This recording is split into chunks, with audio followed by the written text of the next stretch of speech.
Assalamualaikum warahmatullahi wabarakatuh. Apa kabar teman-teman semuanya? Semoga teman-teman dalam keadaan baik, sehat, dan selalu bahagia dimanapun teman-teman berada.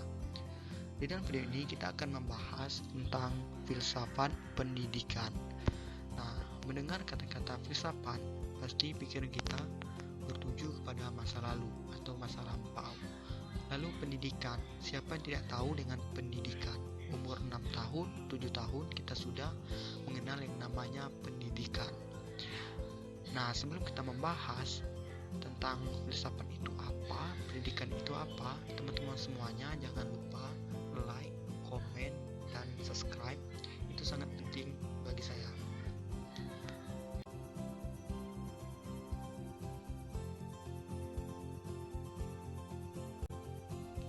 Baiklah, sebelum kita masuki pembahasan kita tentang filsafat pendidikan, saya akan memperkenalkan diri. Perkenalkan, nama saya Ivan Pratama. Saya dari Universitas Islam Negeri Sultan Toha Saifuddin Jambi, jurusan Tadris Bahasa Inggris semester 4. Langsung saja,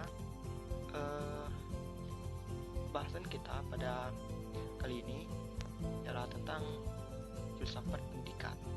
Pertama itu tentang pengertian filsafat, cabang filsafat, objek filsafat, pengertian pendidikan, pengertian filsafat pendidikan, tujuan filsafat pendidikan, hubungan filsafat dan pendidikan, objek dan ruang lingkup filsafat pendidikan. Nah, semua ini akan kita bahas dalam video ini.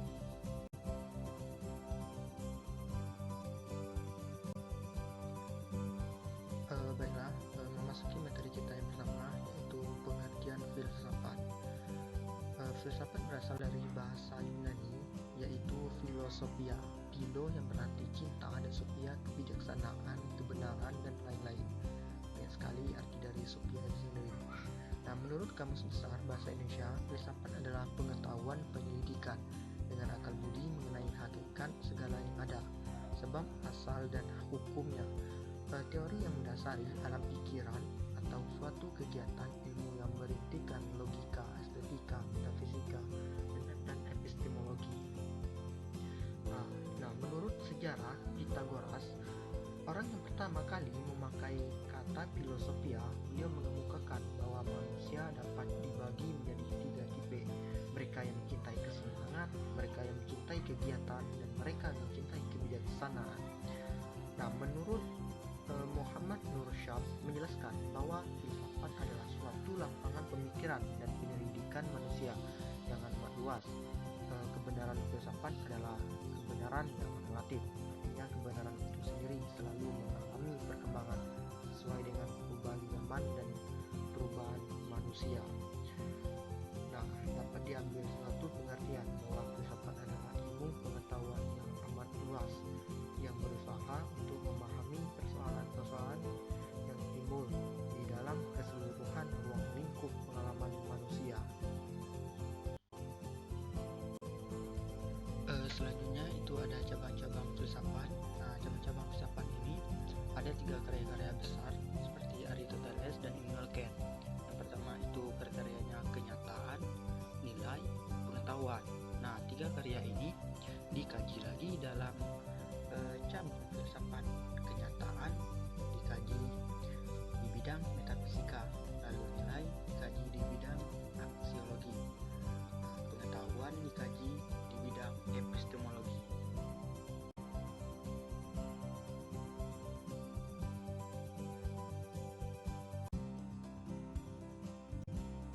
Nah, bukan itu saja cabang-cabang dari filsafat. Di sini ada karakteristik objek filsafat dibagi menjadi 2. Yang pertama itu filsafat umum. Nah, yang kedua filsafat khusus atau tarapan. Nah, filsafat umum ini ada bagian-bagiannya. Yang pertama itu metafisika. Nah, yaitu objeknya adalah hakikat tentang segala sesuatu yang ada. Lalu epistemologi, objeknya adalah pengetahuan atau kenyataan. Lalu logika, merupakan studi penyusunan argumen-argumen dan penarikan kesimpulan yang valid. Namun ada juga yang memasukkan logika ke dalam kajian epistemologi. Lalu yang terakhir itu aksiologi.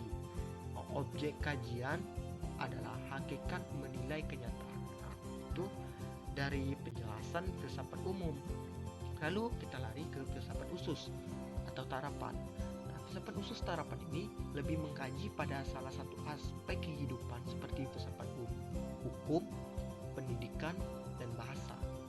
Nah, itu saja dari karakteristik objek filsafat. Lalu kita lanjut. Nah, setelah kita membahas tentang cabang-cabang filsafat tadi, kita akan membahas lagi tentang objek filsafat. Nah, objek filsafat ini meliputi dua hal. Yang pertama itu objek material, lalu objek formal. Nah, objek material ini mencakup segala hal, baik hal-hal yang konkret maupun yang tidak konkret. Maksudnya hal-hal yang nyata maupun hal-hal yang abstrak atau tidak nyata. Nah, menurut Paul Edjawijatma pada tahun 1980, objek material filsafat ialah yang ada yang mungkin ada. Nah, objek filsafat material ini meliputi segala hal dari keseluruhan ilmu yang menyelidiki segala sesuatu. Bukan itu saja, menurut Muhammad Nur pada tahun 1981 berpendapat bahwa objek filsafat itu dibedakan atas objek material dan non-material. Nah, objek material mencakup segala sesuatu yang ada dan yang mungkin ada, baik material konkret, fisik, sedangkan objek non-material meliputi hal-hal yang abstrak dan psikis, termasuk juga objek non-material. Ini adalah pengertian abstrak logis, konsepsional, spiritual, nilai-nilai, dan lain-lain. Nah, jadi dengan melihat beberapa pendapat mengenai objek filsafat ini dapat dipahami bahwa objek filsafat meliputi berbagai hal, atau dengan kata lain, objek filsafat ini tidak terbatas. Cukup, kita lanjut. Nah, setelah kita membahas tentang objek filsafat tadi, lalu kita memasuki pembahasan yaitu tentang pengertian pendidikan. Nah, pendidikan adalah pembelajaran pengetahuan, keterampilan dan kebiasaan sekelompok orang yang diturunkan dari satu ke generasi berikutnya melalui pembelajaran, pelatihan, atau penelitian. Bukan itu saja, kata pendidik itu sendiri berasal dari bahasa Latin, yaitu ducer, yang berarti menuntun, mengarahkan, atau memimpin. Dan awalan E berarti keluar. Jadi, pendidik kegiatan menuntun keluar. Nah, maksudnya pengertian pendidikan ini orang yang masuk lalu keluar. Contohnya, kita bersekolah di SMP, tidak mungkin kita hanya diam di SMP, tidak mau keluar, maksudnya tidak mau keluar, tidak mau beranjak ke sekolah yang lebih tinggi, maksudnya SMA. Dan di SMA sendiri tidak mungkin kita hanya berdiam di SMA itu sendiri, pasti kita ingin menginjak ke sekolah yang lebih tinggi lagi, yaitu perkuliahan. Nah, cukup dari pengertian pendidikan, kita lanjut.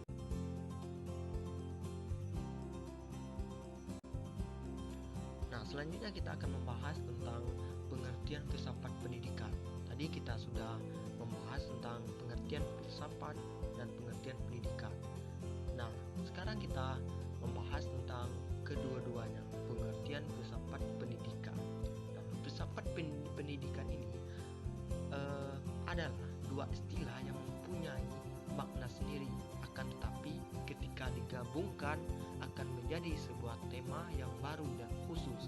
Filsafat pendidik tidak dapat dipisahkan dari ilmu filsafat secara umum. Filsafat pendidikan memandang kegiatan pendidik sebagai objek yang dikaji baik secara ontologis, epistemologis maupun aksiologis. Nah, itu dari pengertian filsafat pendidikan.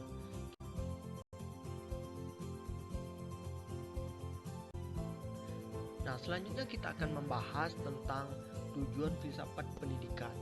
Tadi kita sudah membahas tentang pengertian filsafat, pengertian pendidikan, dan keduanya, pengertian filsafat pendidikan. Lalu apa tujuan dari keduanya? Tujuan filsafat pendidikan ini memberikan inspirasi bagaimana mengorganisasikan proses pembelajaran yang ideal. Secara umum, tujuan pendidikan dapat dikatakan membawa anak ke arah tingkat kedewasaan, artinya membawa anak didik agar dapat berdiri sendiri, yaitu mandiri. Nah, dalam hidupnya di tengah-tengah masyarakat. Bukan itu saja, ada lagi tujuan filsafat pendidikan yang tingkatnya dan luasannya berlainan. Yang pertama itu tujuan pendidikan nasional. Nah, tujuan pendidikan nasional ini membangun kualitas yang bertakwa kepada Tuhan Yang Maha Esa dan selalu dapat meningkatkan kebudayaan dengannya. Sebagai warga negara yang berjiwa Pancasila, yang mempunyai semangat dan kesadaran yang tinggi, berbudi pekerti luhur, dan berkepribadian yang kuat, cerdas, terampil, dan dapat mengembangkan dan menguburkan tingkat demokrasi, dapat memelihara hubungan yang baik antara sesama manusia dan dengan lingkungannya. Nah, lalu selanjutnya itu tujuan institusional. Tujuan institusional ini perumusan secara umum pola perilaku dan pola kemampuan yang harus dimiliki oleh lulusan suatu lembaga pendidikan. Lalu selanjutnya itu tujuan kurikuler. Tujuan kurikuler ini untuk mencapai pola perilaku dan pola kemampuan serta keterampilan yang harus dimiliki oleh lulusan suatu lembaga yang sebenarnya merupakan tujuan institusional dari pendidikan tersebut. Lalu yang terakhir itu tujuan instruksional. Nah, tujuan instruksional ini rumusan secara terperinci apa saja yang harus dikuasai oleh siswa dan anak didik sesudah melewati kegiatan instruksional yang bersangkutan dengan berhasil. Nah, bukan itu saja tujuan pendidikan, ada lagi. Nah, selanjutnya tujuan filsafat pendidikan lainnya. Nah, yang pertama tujuannya dengan berpikir filsafat, seseorang bisa menjadi manusia lebih mendidik dan membangun diri sendiri. Lalu yang kedua itu seseorang dapat menjadi orang yang dapat berpikir sendiri. Lalu yang ketiga, memberikan dasar-dasar pengetahuan, memberikan pandangan yang sintesis pula, sehingga seluruh pengetahuan merupakan satu kesatuan. Lalu yang keempat itu hidup seseorang dipimpin oleh pengetahuan yang dimiliki oleh seseorang tersebut. Sebab itu mengetahui pengetahuan terdasar, berarti mengetahui dasar-dasar hidup diri sendiri. Nah, yang kelima, bagi seorang pendidik, filsafat mempunyai kepentingan istimewa karena filsafatlah yang memberikan dasar-dasar dari ilmu-ilmu pengetahuan lainnya yang mengenai manusia, seperti misalnya ilmu pendidikan. Nah, bukan itu saja, bisa kita lihat tujuan filsafat pendidikan dari beberapa. Nah, tujuan-tujuan yang tadi kita bahas, ada lagi kita dapat melihat tujuan filsafat pendidikan dari beberapa aliran. Yang pertama itu aliran idealisme. Nah, yang kedua aliran realisme. Yang ketiga aliran pragmatisme. Yang keempat humanisme. Yang kelima behaviorisme. Yang keenam konstruktivisme. Nah, dari keenam aliran ini kita dapat melihat tujuan-tujuan filsafat pendidikan itu sendiri. Dan yang tadi kita bahas itu juga tujuan dari filsafat pendidikan itu sendiri. Nah, kita lanjut ke pembahasan selanjutnya. Nah, setelah kita membahas tentang tujuan, sekarang kita akan membahas lagi tentang hubungan filsafat pendidikan.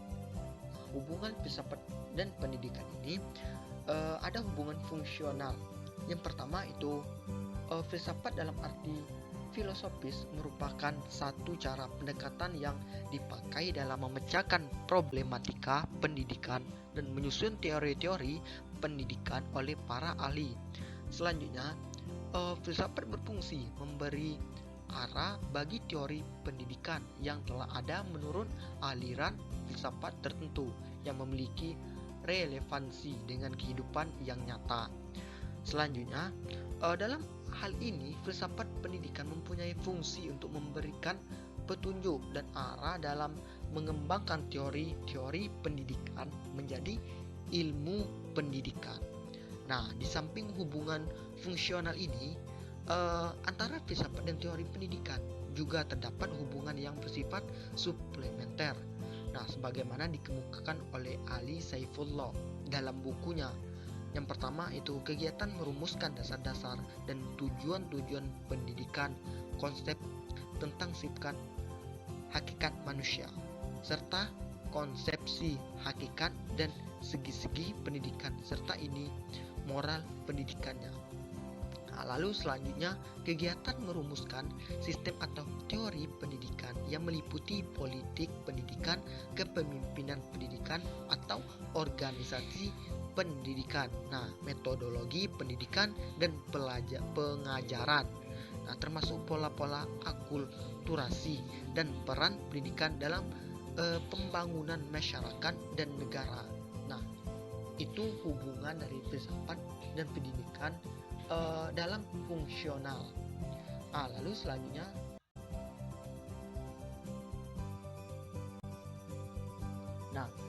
setelah kita membahas tentang hubungan filsafat dan pendidikan, kita akan membahas lagi tentang objek dan ruang lingkup filsafat pendidikan. Nah, menurut Alif Nurhayati Sutrisno, dalam ruang lingkup filsafat yang pertama itu pendidik, murid atau anak didik, materi pendidik, perbuatan pendidik, metode pendidik, evaluasi pendidik, tujuan pendidik, alat-alat pendidik, lingkungan pendidik. Nah, itu saja menurut Alif Nurhayati tentang ruang lingkup filsafat pendidikan. Nah, bukan itu saja, kita dapat melihat dari secara makro dan mikronya. Secara makro, objek dan ruang lingkup filsafat pendidikan ialah apa yang menjadi objek pemikiran filsafat, yaitu permasalahan kehidupan manusia, alam semesta dan alam sekitarnya, juga merupakan objek pemikiran filsafat pendidikan. Nah, lalu secara mikro. Nah, secara mikro, ruang lingkup filsafat pendidikan meliputi yang pertama itu merumuskan secara tegas sifat hakikat pendidikan. Yang kedua, merumuskan sifat hakikat manusia sebagai subjek dan objek pendidikan. Ketiga, merumuskan secara tegas hubungan antara filsafat pendidikan, agama, dan kebudayaan. Lalu yang keempat itu merumuskan hubungan antara filsafat pendidikan dan teori pendidikan. Lalu yang kelima, merumuskan hubungan antara filsafat negara, filsafat pendidikan, dan politik pendidikan. Yang terakhir, itu merumuskan sistem nilai norma atau isi moral pendidikan yang merupakan tujuan pendidikan. Nah, dengan demikian dapat kita peroleh suatu kesimpulan bahwa yang menjadi ruang lingkup filsafat pendidikan itu ialah semua aspek yang berhubungan dengan upaya manusia untuk mengerti dan memahami hakikat pendidikan itu sendiri, yang berhubungan dengan bagaimana melaksanakan pendidikan yang baik dan bagaimana tujuan pendidikan itu dapat dicapai seperti yang dicita-citakan.